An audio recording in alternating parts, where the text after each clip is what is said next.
Open Pool Australian Light Reactor, or OPAL for short, was commissioned in 2006 to replace the old HIFAR reactor located at Lucas Heights. It was built over a period of 4 years and produces radioisotopes for medical and scientific research purposes.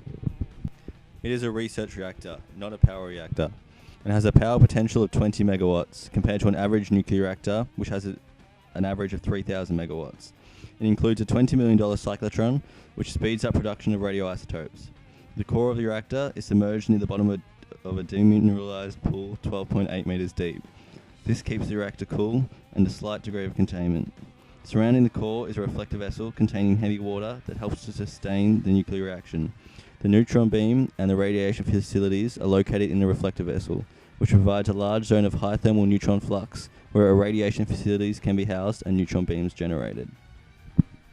The core, 35 centimeters square and 60 centimeters high, comprises 16 square fuel assemblies containing low-enriched uranium silicide fuel plates with aluminium cladding.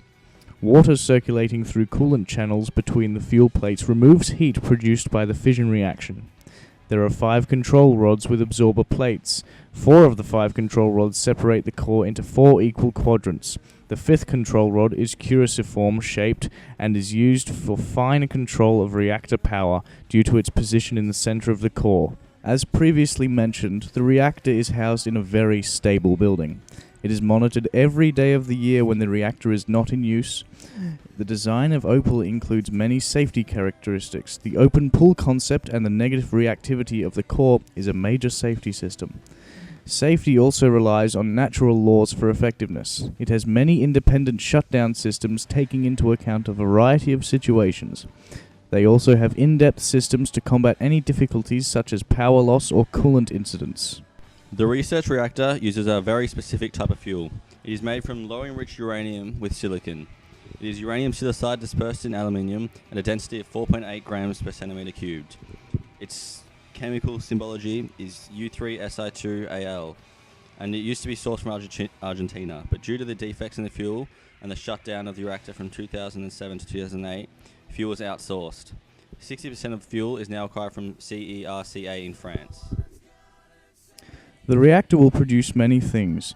Its main purpose is to produce radioactive isotopes for industrial use, the main supplier being the medical industry.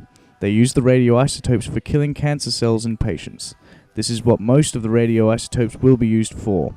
It provides over 80% of the isotopes to the Australian industry, and with an $83 million contract set to begin construction of a new facility, it will become one of the largest suppliers around the world.